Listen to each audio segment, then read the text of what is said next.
नमस्कार विद्यार्थी मित्रांनो, आज आपण प्रॅक्टिस सेट 1.3 सोडवणार आहोत. सोडूया. पहिला प्रश्न, write the following statements in if then form. पहा, इफ आणि देन या फॉर्ममध्ये आपल्याला दिलेले स्टेटमेंट्स लिहायचे आहेत.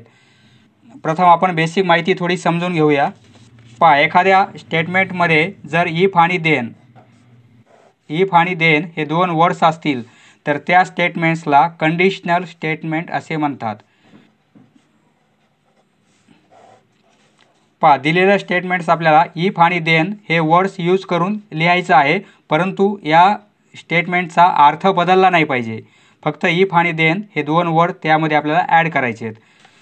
पहिलं स्टेटमेंट्स दिलेलं आपल्याला, the opposite angles of a parallelogram are congruent. हे स्टेटमेंट्स आपल्याला इफ आणि देन हे दोन वर्ड्स यूज करून लिहायचं आहे. तर आपण असं लिहू शकतो, अर्थ बदलला नाही पाहिजे. इफ गिवन quadrilateral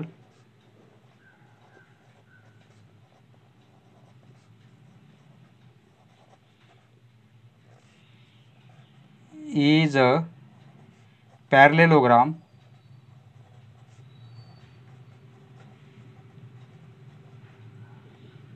then पहा, इफ आणि देन हे दोन वर्ड्स मी ॲड केलेले आहेत, अर्थ बदललेला नाही आहे.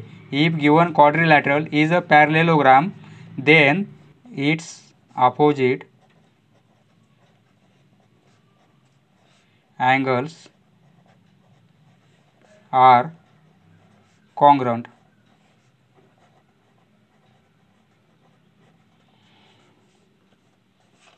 याप्रमाणे स्टेटमेंट्स आपलं तयार होईल.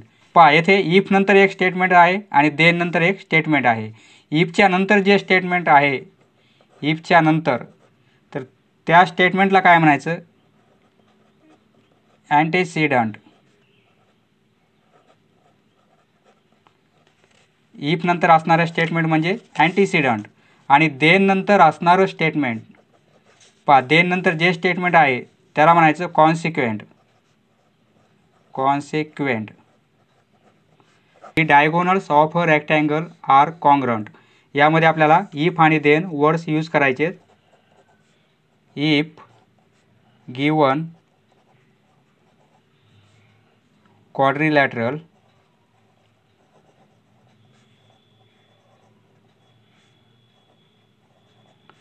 is a rectangle then its diagonal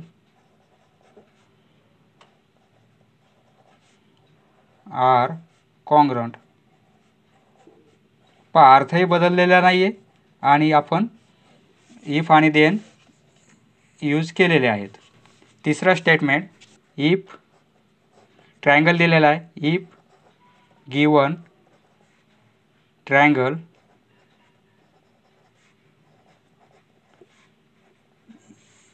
is an isosceles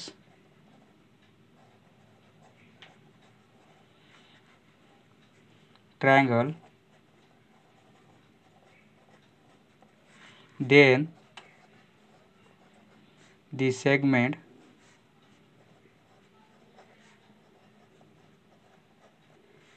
joining. पहा, हे स्टेटमेंट पूर्ण जसं तसं लिहितोय मी आता. joining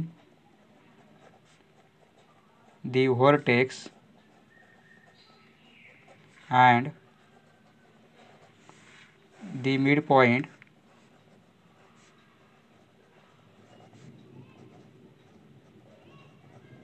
of the base is perpendicular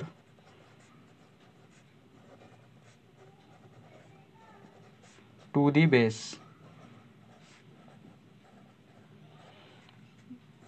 पहा, सेंटेन्स जसं तसं लिहिलेलं आहे, फक्त आपण इफ आणि देन ॲड केलेले आहेत, अर्थ बदललेला नाही आहे. नेक्स्ट, दुसरा प्रश्न, write converses of the following statements. पहा, इथे आपल्याला 3 स्टेटमेंट दिलेले आहेत. यांचा आपल्याला कन्व्हर्स स्टेटमेंट कोणता आहे ते लिहायचं आहे. कन्व्हर्स स्टेटमेंट्स म्हणजे काय? इफ नंतर जे स्टेटमेंट आहे त्याला आपण अँटीसिडंट म्हणतो आणि देन नंतर जे स्टेटमेंट आहे त्यास आपण कॉन्सिक्वेंट म्हणतो. पहा, आपण इफ आणि देनचं स्टेटमेंट पाहिलेलं आहे. एक स्टेटमेंट लिहितो मी. If all sides of a triangle are congruent, then its all angles are congruent. If आणि then. If all sides of a triangle, एक ट्रायंगल आहे, त्याच्या तिन्ही साइड्स इक्वल आहेत, म्हणजे त्या ट्रायंगलचे तीनही अँगल इक्वल असतील, कारण तो इक्विलॅटरल ट्रायंगल होईल. पहा, if all sides of a triangle are congruent then its all angles are congruent. आता हे स्टेटमेंट्स इफ आणि देन या फॉर्ममध्ये आहे, म्हणजे कोणतं आहे? Conditional statement. येथे देन नंतर जे स्टेटमेंट आहे हे आपलं कॉन्सिक्वेंट आहे आणि इफ नंतर जे स्टेटमेंट आहे ते आपलं अँटीसिडंट आहे. आपण हे इंटरचेंज केले, यांची आदलाबदल केली तर काय होईल? यांचं कन्व्हर्स होईल, म्हणजे या स्टेटमेंटचं कन्व्हर्स स्टेटमेंट होईल. ते कन्व्हर्स म्हणजे आता या स्टेटमेंटचं जर आपल्याला कन्व्हर्स लिहायचं असेल तर आपण कसं लिहिणार? देन नंतर जे स्टेटमेंट आहे त्याला आपल्याला इफ नंतर करायचं आहे, म्हणजे its all if all angles of a triangle are congruent. पहा, हे स्टेटमेंट येथे देन नंतर होतं, आता आपण इफ नंतर घेतलेलं आहे. If all angles of a triangle are congruent then its all sides are congruent. पहा, येथे इफ आहे आणि देन आहे, इफ आहे आणि देन आहे. पहा, इफ नंतर येथे काय होतं? All sides of a triangle are congruent. आता येथे इफ नंतर आपण काय घेतलेलं आहे? हे दुसरं स्टेटमेंट घेतलेलं आहे, all angles of a triangle are congruent. येथे देन नंतर जे स्टेटमेंट आहे ते आपण येथे सुरुवातीला घेतलेलं आहे, म्हणजे आपण यांचं काय केलेलं आहे? आदलाबदल केलेली आहे. आता या स्टेटमेंटचं कन्व्हर्स स्टेटमेंट हे झालेलं आहे. याप्रमाणे आपल्याला आता दुसऱ्या प्रश्नामध्ये अशाच प्रकारचे कन्व्हर्स स्टेटमेंट कोणते होतील ते लिहायचं आहे. पहा, पहिलं स्टेटमेंट काय दिलेलं आहे? The alternate angles formed two parallel lines and their transversal are congruent. If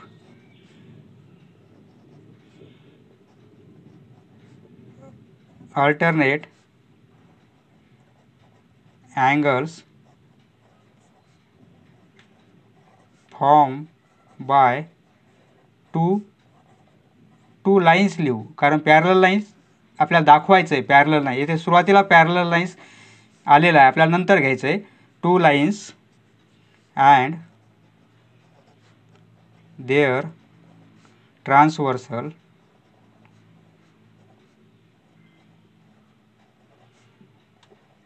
are congruent,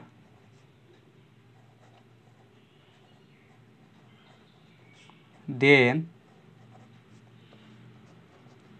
the lines are parallel. पहा, अर्थ बदललेला नाही, फक्त आपण वेगळ्या पद्धतीने लिहिलेला आहे. येथे सुरुवातीला पॅरलल आलं होतं, म्हणजे इफच्या नंतर आहे, येथे देनच्या नंतर आलेलं आहे. दुसरं स्टेटमेंट पहा, येथे आहे इफ आहे आणि देन पण आहे. पहा, if a pair of the interior angles made by a transversal of two lines are supplementary then the lines are parallel. आता आपण देनच्या नंतर जे स्टेटमेंट आहे ते आपण सुरुवातीला दाखविणार आहोत, म्हणजे if the lines are parallel then a pair, नंतर आता इफच्या नंतरचं स्टेटमेंट लिहिणार, then a pair of the interior angles of two lines are supplementary. आता तिसरं स्टेटमेंट पहा, the diagonals of a rectangle are congruent. हे कसं लिहिणार? if the diagonals are congruent. परंतु कॉन्ग्रंट काय आहे? डायगोनल, म्हणून आपण येथे पण डायगोनल हा शब्द लिहिलेला आहे. If the diagonals are congruent then it is rectangle.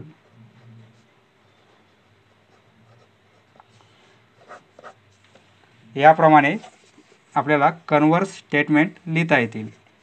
समजलं मित्रांनो? धन्यवाद. पुढचा व्हिडिओ पाहण्यासाठी चॅनल सबस्क्राईब करा. धन्यवाद.